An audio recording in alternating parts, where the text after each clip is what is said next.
രണ്ടാമത്തെ തക്കിലേക്ക് പ്രവേശിക്കാം.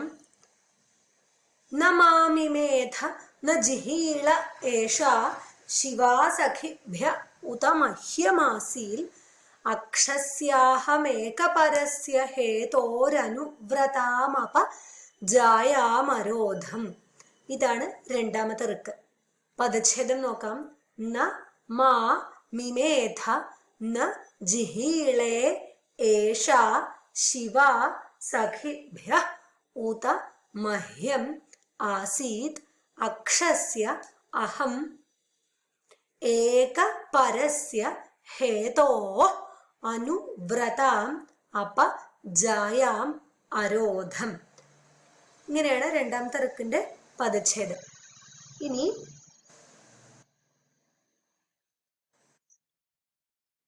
ഇതിന്റെ അന്വയത്തിലേക്ക് പ്രവേശിക്കാം.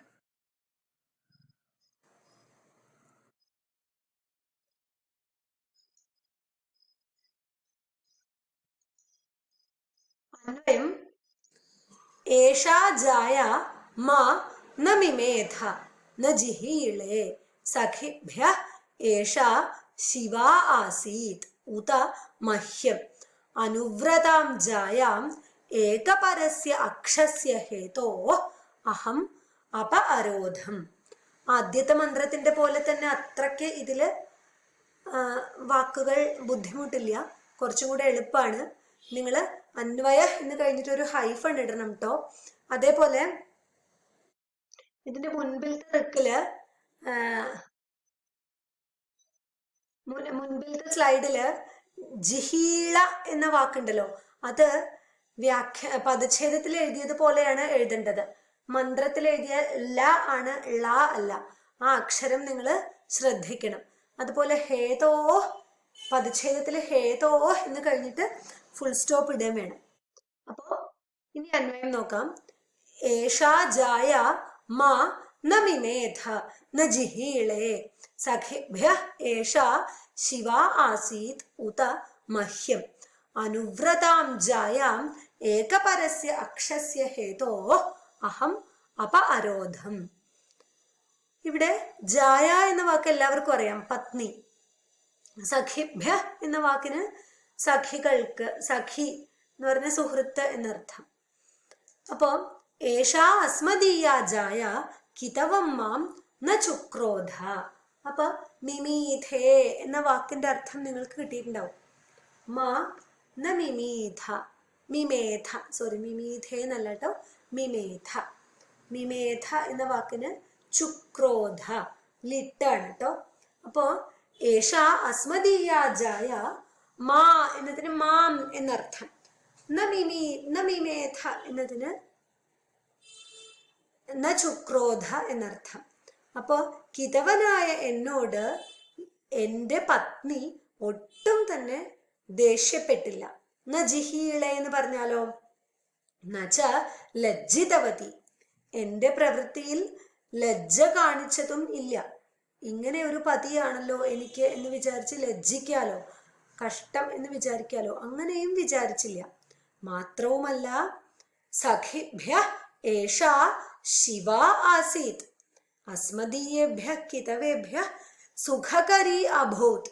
എന്നെ പോലെയുള്ള എൻ്റെ സുഹൃത്തുക്കളോടൊക്കെ ഇവൾ വളരെ നന്നായിട്ടാണ് പെരുമാറിയിരുന്നത്. ശിവ എന്ന് പറഞ്ഞാല് സുഖകരി എന്നാണ് അർത്ഥം പറഞ്ഞിട്ടുള്ളത്. അപ്പൊ സുഖകരി എന്ന് പറഞ്ഞാല് മുഖം കറുപ്പിച്ച് മാറി നിൽക്കാതെ ചൂത് കളിക്കുന്നവരോട് വളരെ സൗഹാർദ്ദത്തോടു കൂടി ഇടപെട്ടിരുന്നു എന്നർത്ഥം.